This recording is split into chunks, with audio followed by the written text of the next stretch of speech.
Good afternoon, everybody. June 6th, 2025. I'm replacing the fuel pump assembly in my '02 LeSabre because my gas gauge, when you fill it, it reads full. And then once it gets down to about a half, it doesn't read accurately anymore. I think the wipers pull away from the resistive material, and then it shoots back to full. So you can have less than a half a tank, but it'll read full.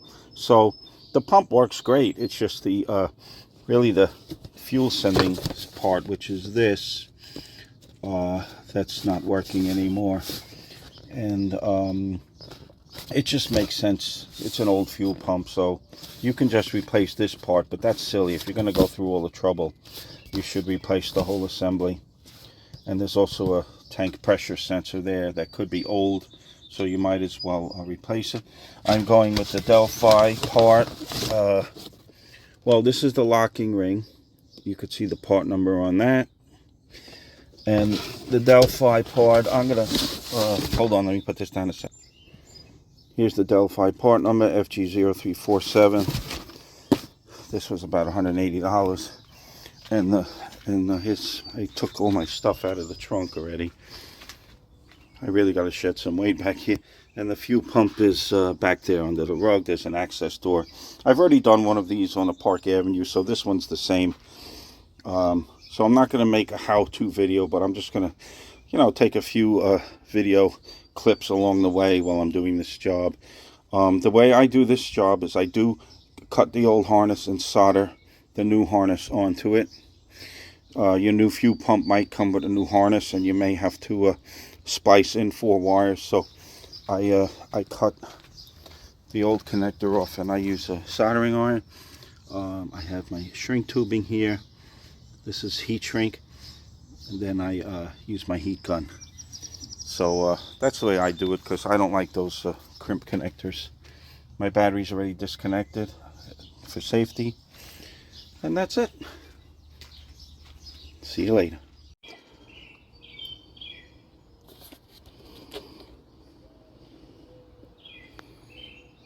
Cover removed.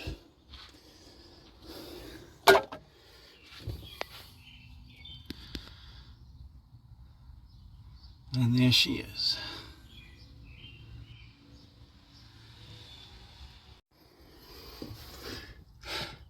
Okay, you could see it's got the square connector. This is the one right here. You got to splice the inline 4-pin connector too. And what I'm going to do is, I actually learned this from another video. I wish I remembered which one, but while the system is still sealed, you can solder back here.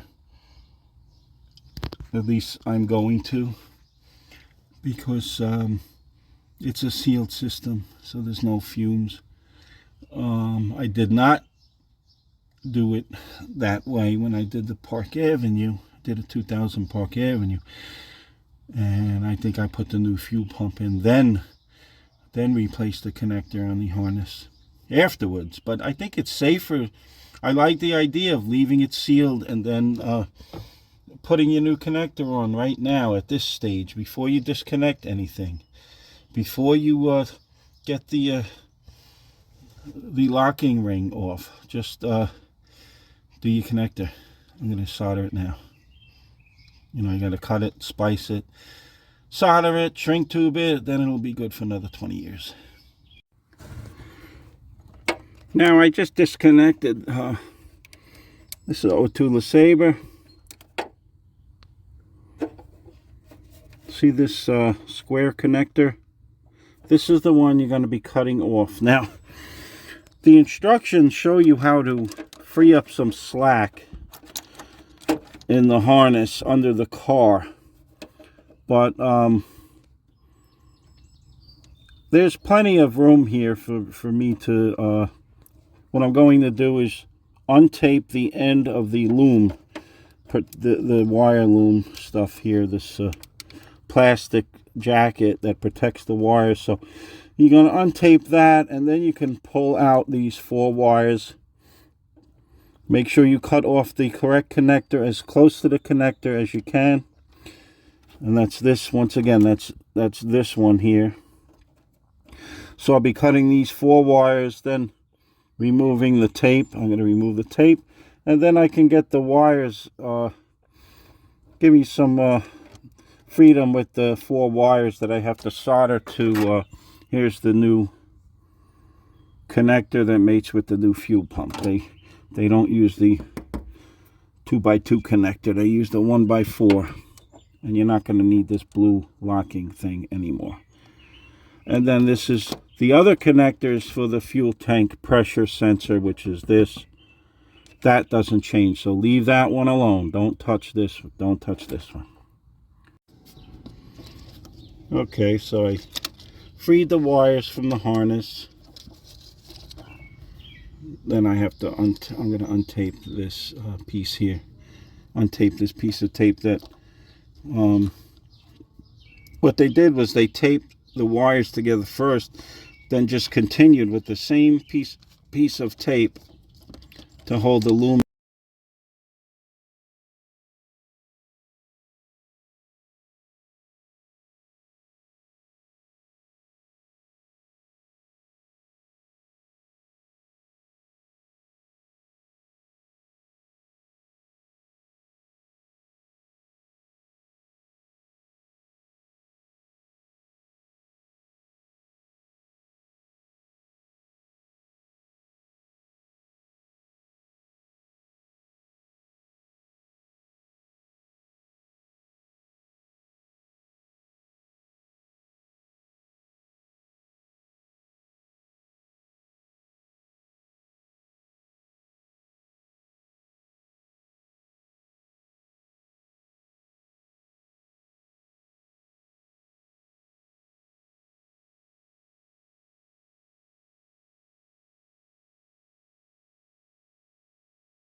All right, everybody.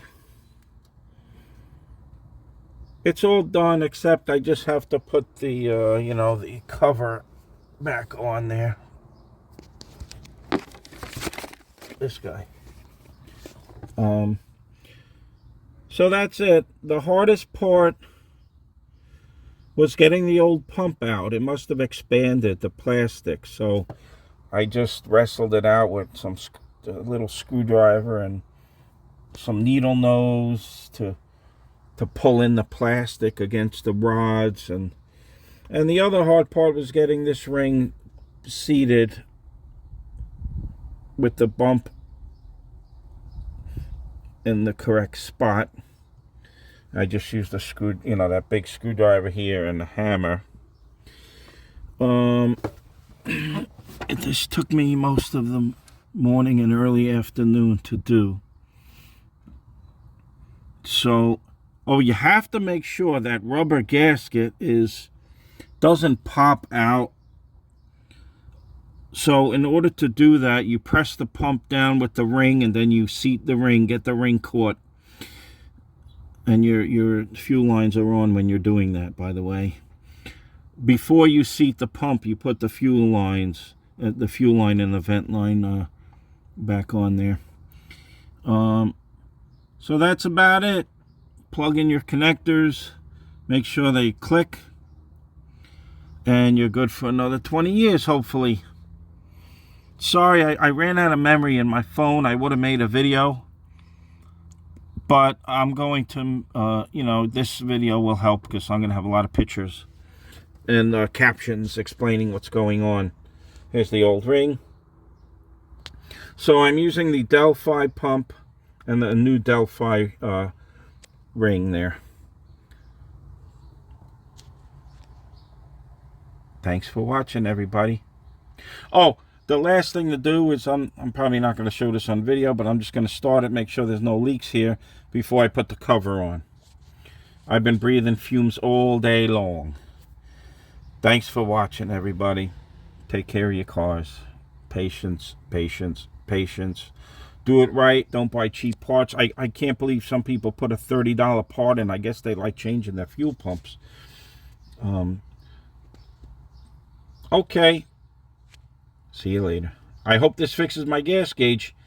If it doesn't fix my gas gauge, I will put it in the comments, but I know it will because I took a picture of the contact wipers on my old one in this video. If you saw it, you could see that the contacts are totally gone. They broke or something. They're probably in the bottom of the tank, or they burned out. I really don't know, but they're gone.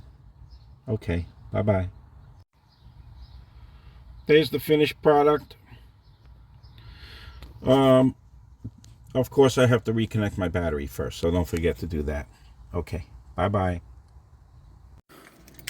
All right, we're just going to start it and check for leaks.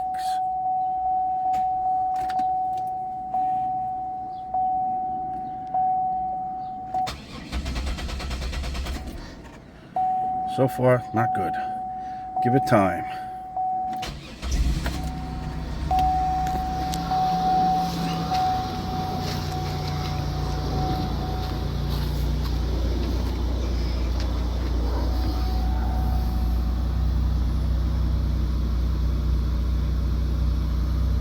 No leaks. I can't even hear this pump running. It's so quiet. Alright, I'm going to put the cover back on. Call it a day. Sweet. Perfect job. Have a good weekend. Alright, as far as the gauge is concerned, that's about how much fuel I have. With the old sending unit, it would go up to full and stay there. So, but the acid test is when it gets below a half. And the old sending unit was shot, so when it got below a half, the wipers didn't make contact, and it just shot up to full again. So this is looking pretty encouraging. So there you go. Gas gauge is working, and we'll see what it does below a half a tank. Okay, bye-bye. Alright, I'm going to bring you in close to the pump so you can hear what the Delphi pump sounds like here. Listen, you can hear it.